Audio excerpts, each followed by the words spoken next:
ஆரம்பிக்கலாங்க. தகடூர் புத்தக பேரவையின் புத்தக அறிமுக நிகழ்ச்சியின் 2ஆம் பகுதிக்கு அனைவரையும் வரவேற்கிறேன்.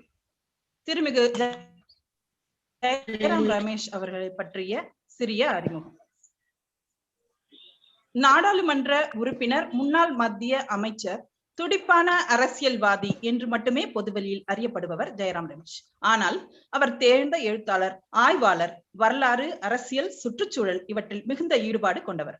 2009ஆம் ஆண்டில் சுற்றுப்புறச் சூழல் மற்றும் வனத்துறை அமைச்சராக இருக்கும் பொழுது நதி இணைப்பு, தேசிய நெடுஞ்சாலைகள், மின் உற்பத்தி, தொழில்துறை, சுகாதாரக்கேடு, சுரங்க திட்டங்கள் சுற்றுப்புறச் சூழல் பாதுகாப்பிற்கு எதிராக இருக்கக்கூடாது என்பதில் ஆணித்தரமான கருத்துக்களை தெரிவித்தார். மரபணு மாற்ற கத்திரிக்காய் விஷயத்தில் வேறு தனிச்சார்பு ஆராய்ச்சிகள் இது சரியானது என்று நிரூபிக்கும் வரை பிடி கத்திரிக்காய் மனித மற்றும் சுற்றுப்புறச் சூழலுக்கு எதிரானது என்று திரு ரமேஷ் அறிவித்தார். இத்துறைகளில் தொடர்ந்து பல நூல்களையும் எழுதியுள்ளார்.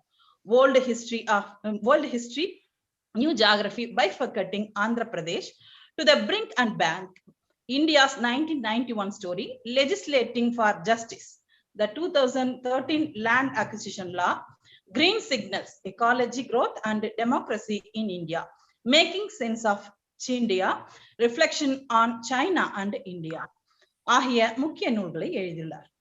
இவர் தற்பொழுது டெல்லியில் இருந்து நம்முடைய நிகழ்ச்சிக்கு இணைந்திருக்கிறார். I request Mr. Jairam Ramesh to deliver his speech on this book. Thank you, madam. First of all, I apologize to all of you that I cannot speak in Tamil. My wife is a pure Tamilian. Her family is a pure Tamil family. But unfortunately, I have not been able to develop the skill to speak Tamil like the way Riaz spoke or like the way Muhammad Ali spoke. But I can understand.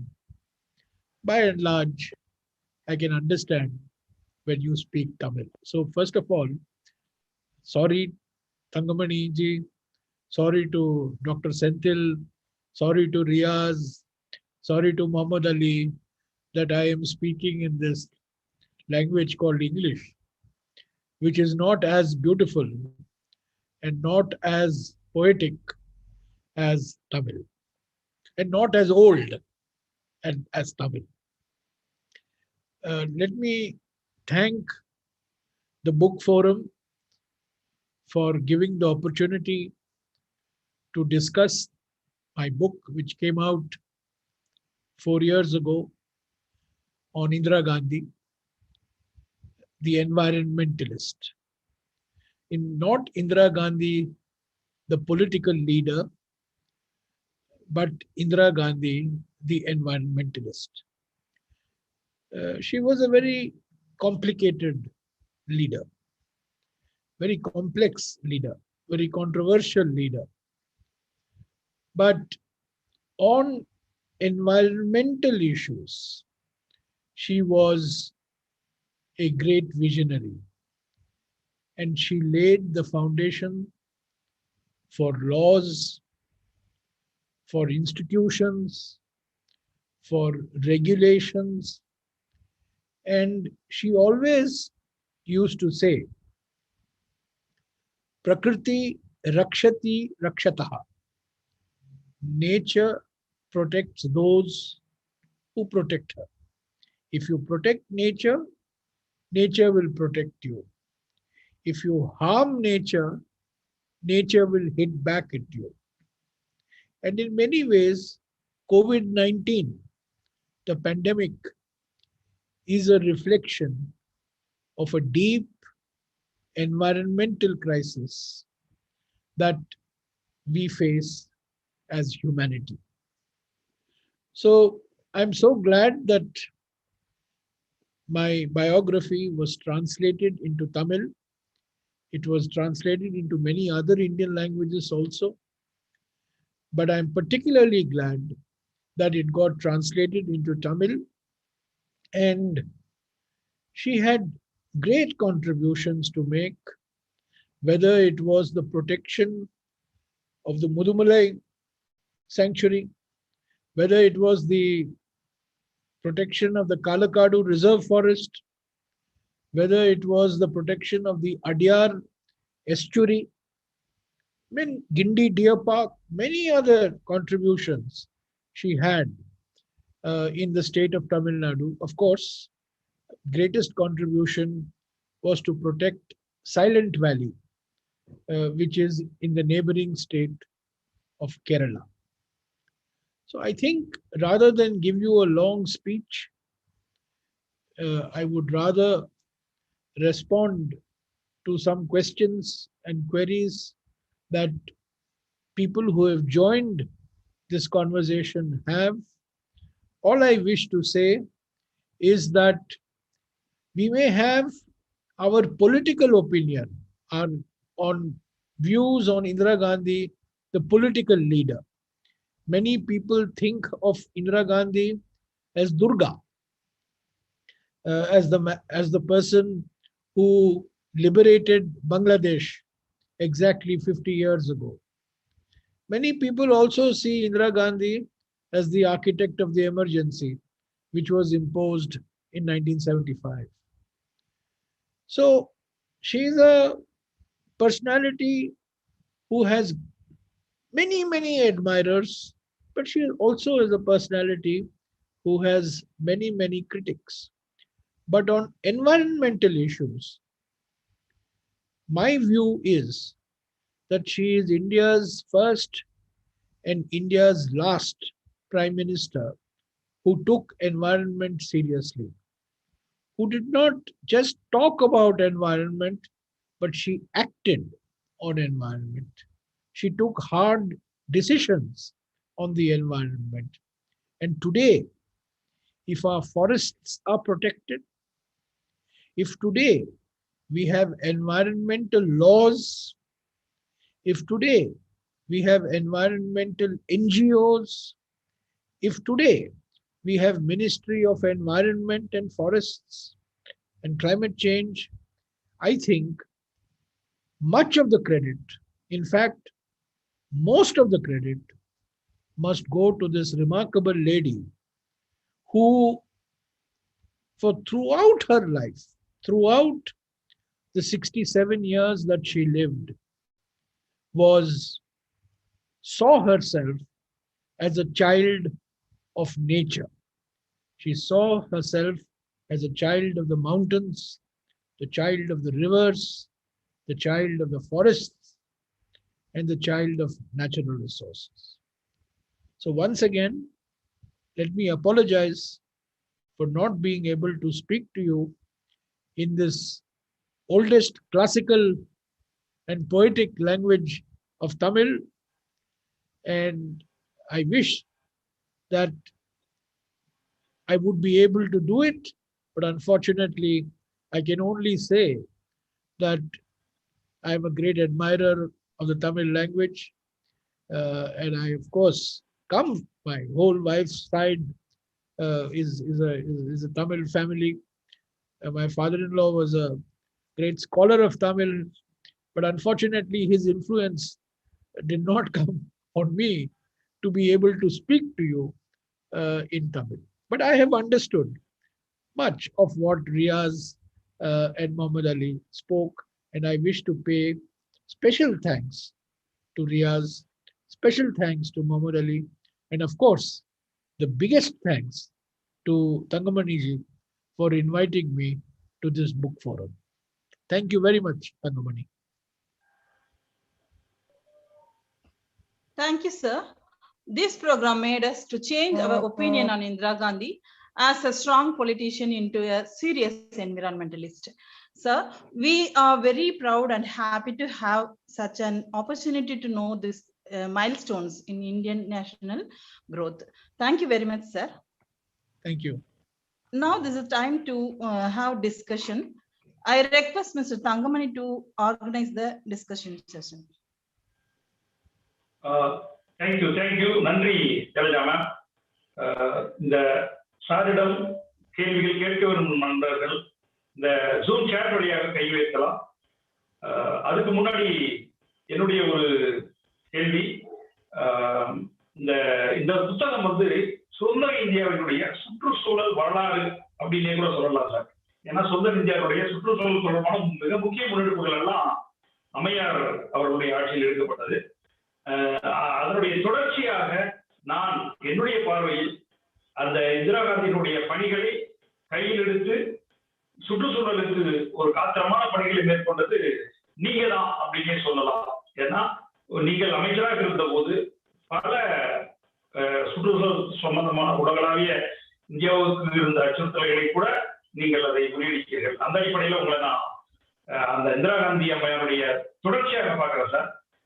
என்னுடைய கேள்வி என்னன்னா, அவங்களை தவிர்த்து வேறு இந்த துறையில் அவர்களையும் உங்களையும் தாண்டி அரசியல்வாதிகள், ஆட்சியாளர்கள் இந்த சுற்றுச்சூழல் தொடர்பான அக்கறை கொண்ட நபர்களாக நீங்கள் யாரை குறிப்பிட நினைப்பீர்கள்?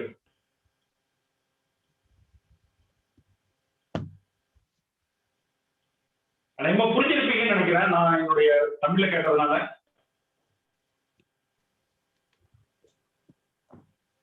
Sir, that was a question. What exactly you wanted, Thangamani? Sorry? Thangamani has put a question. Can you repeat the question, Thangamani? Sir, Indira Gandhi, after Indira Gandhi, Jairam is the pioneer and he is continuously his efforts are very effective in environmental issues. Then my question is, any other administrators or politicians in Jairam Ramesh sir's view concerning environment? Well, administration. Thangamani ji, I already said that as far as prime ministers go, Indira Gandhi was the only prime minister who walked the talk, who not only spoke on environment, but actually acted on the environment. Every prime minister says, I want to protect the environment. All prime ministers, all political leaders, all chief ministers, all MLAs. But we have to judge not by words. We have to judge by action. What do you do when you are in power? So that way, Indira Gandhi was unique. She was not only unique in India, but she was unique in the world. In 1972, 50 years ago, she spoke of deforestation. She spoke of climate change. Today we are talking climate change. We are talking deforestation. We are talking pollution. 50 years ago, we were killing lions. We were killing tigers. We were killing crocodiles. We were killing our wildlife. 50 years ago, she brought Wildlife Protection Act. We are protecting our wildlife. We are protecting our air. We are protecting our water. So that is why I said, if India today has laws to protect the environment, it is entirely because of Indira Gandhi. See, all prime ministers do bhajanam for environment. They do Mangalarti. Mangalarti, no? In Tamil it is called Mangalarti. So they do Mangalarti for environment. But what do you do actually? What have you done? What is your record? What is your action? Talk is easy. Action is very difficult. Okay, sir. Thank you, sir. The next Coimbatore, from Coimbatore, Kannan, sir. So good evening, Mr. Jairam Ramesh. We are very happy to have you in this discussion. I have two questions. The first one is the view on the environment keeps changing over the time. For example, maybe around 20 years ago in Tamil Nadu, you say they welcome every industry which came across to the state. For example, Sterlite copper industry. It was welcomed by Tamil people. But now if you see last decade, we are protesting against the damage done by Sterlite and we wanted to close the industry. Fortunately, it was closed. So how do you balance between the growth needed and protecting environment? Very good question. We need jobs. We need industry. We need investment. We need roads. We need bridges. We need highways. But we have to protect the air. We have to protect our water. We have to protect our forests. So it is a very fine balance. There is no formula. There is no textbook. But we have laws. We must implement our laws. We have institutions. We must strengthen our institutions. We have regulation. We must implement regulations. See, today, people in Tamil Nadu are very worried. You're right. 50 years ago, blindly, people would say, okay, industry, very good. Infrastructure, very good. But today, people are more concerned about what is happening. Health. People are coughing. People are dying of cancer. People, any doctor will tell you today that pollution is killing our children. Pollution is leading to asthma. But at the same time, if you see, sorry to disturb you.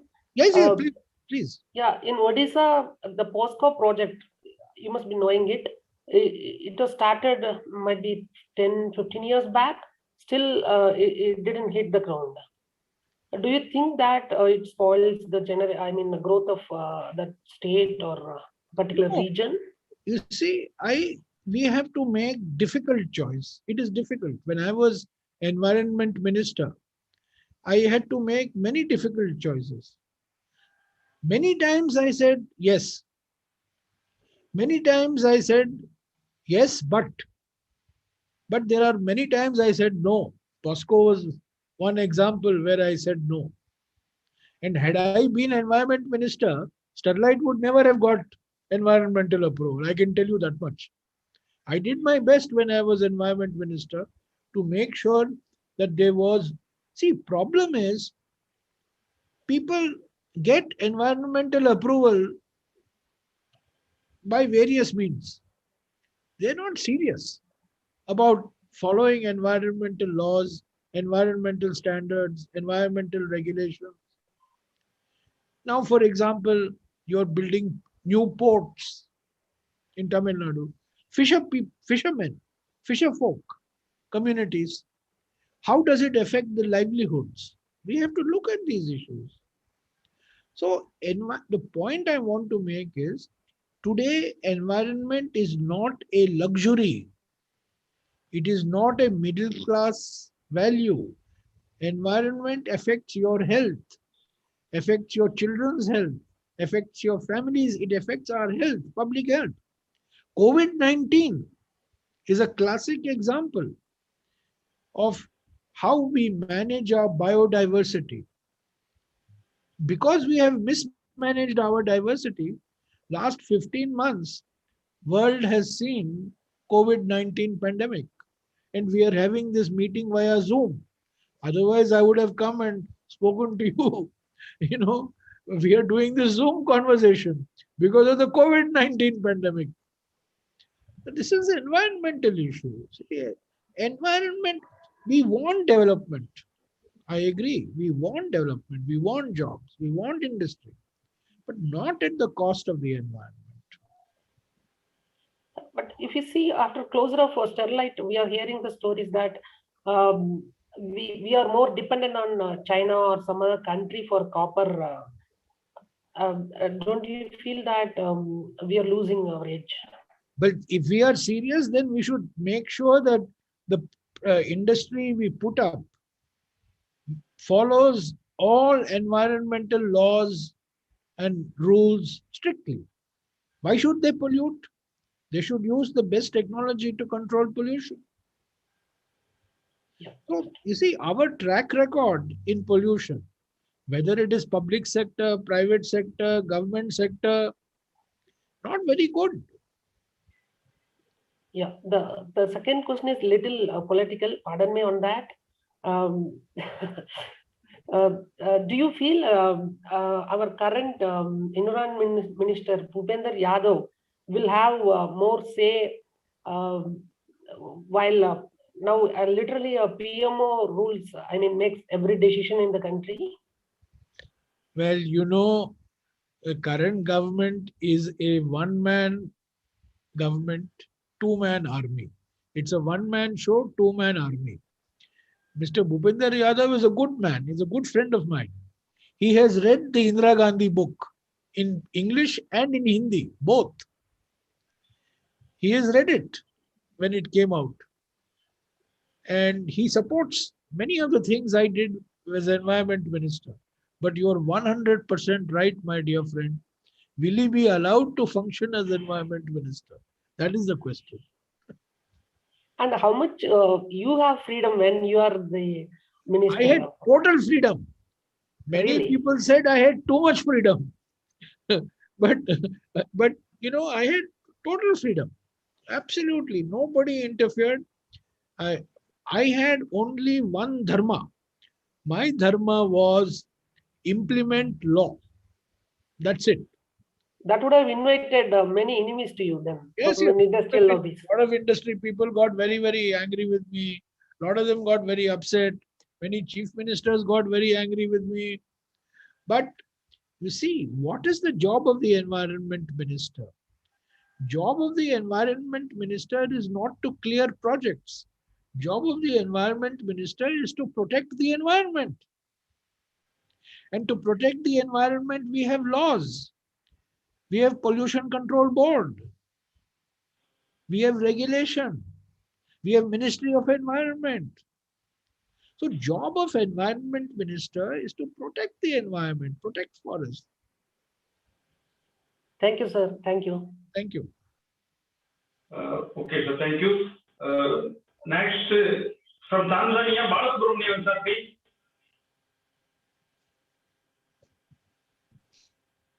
So good evening.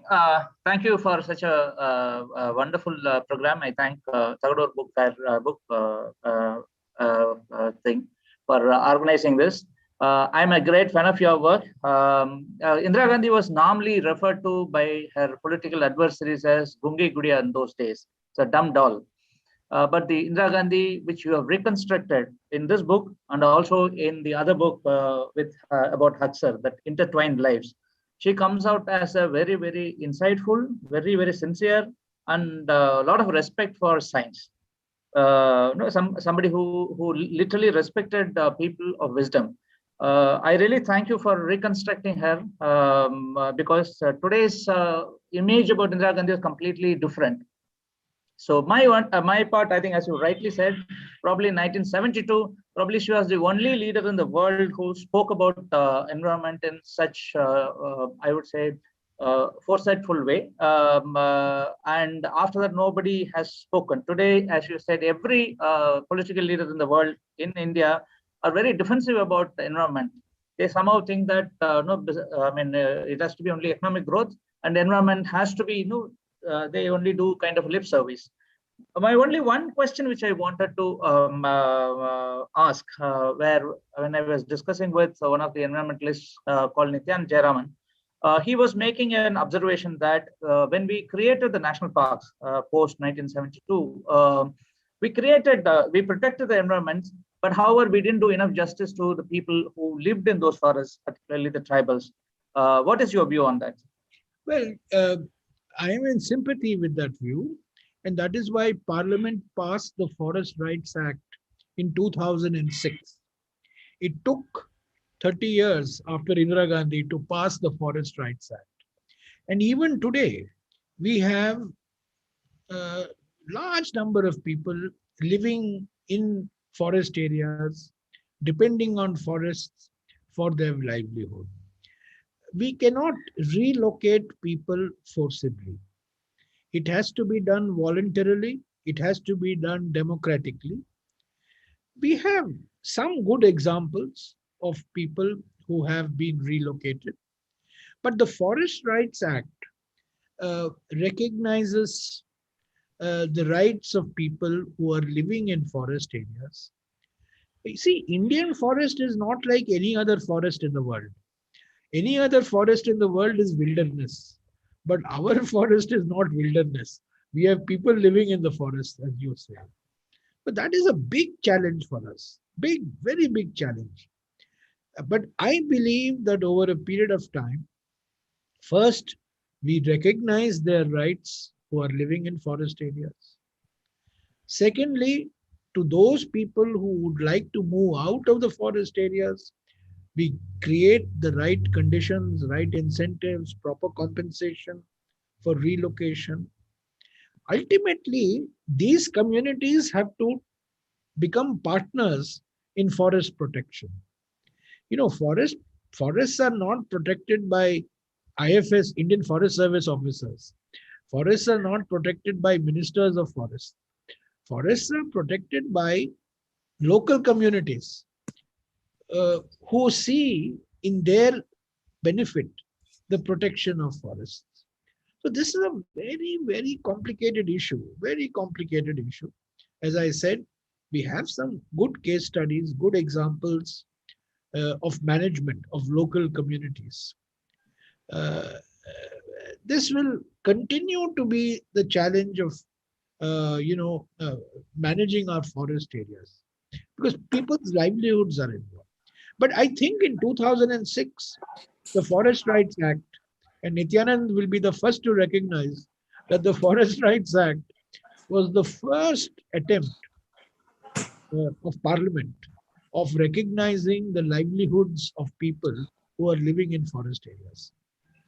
But the view, sir, is that they, in fact, the forest, the tribals who live in the forest are the best people to protect the forest because they understand the importance of the sustainability of that resource. So don't you think instead of relocating them, probably helping them to work out a sustainable living system within the forest? Absolutely. And that is why, if I remember right, something like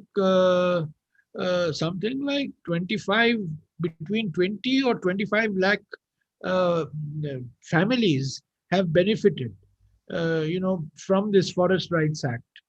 The relocation, by the way, is only in tiger areas.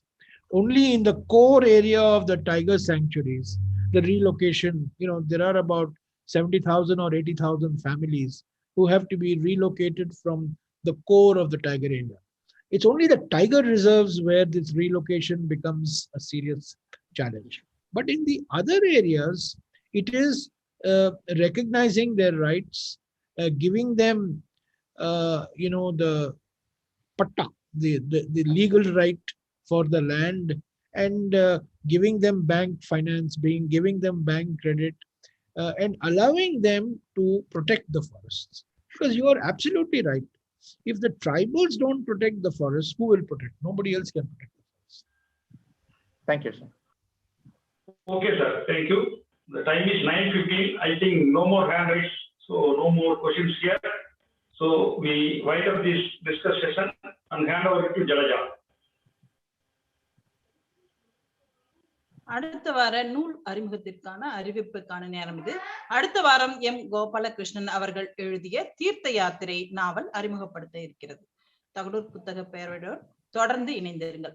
நிறைவாக நமது புத்தக பேரவையினுடைய செயலர், முன்னாள் நாடாளுமன்ற உறுப்பினரும் மருத்துவருமான திரு ரா செந்தில் அவர்களை உரையாற்ற அழைக்கிறேன். I request Mr. Sendil to deliver his speech. Thank you very much, Jaja. Thank you, Jairam Ramesh sir. In spite of your very, very busy schedule, I can imagine what it could have been. Thanks for coming over. And I remember you as a very flamboyant person. And whenever you spoke in PAC, you made headstand.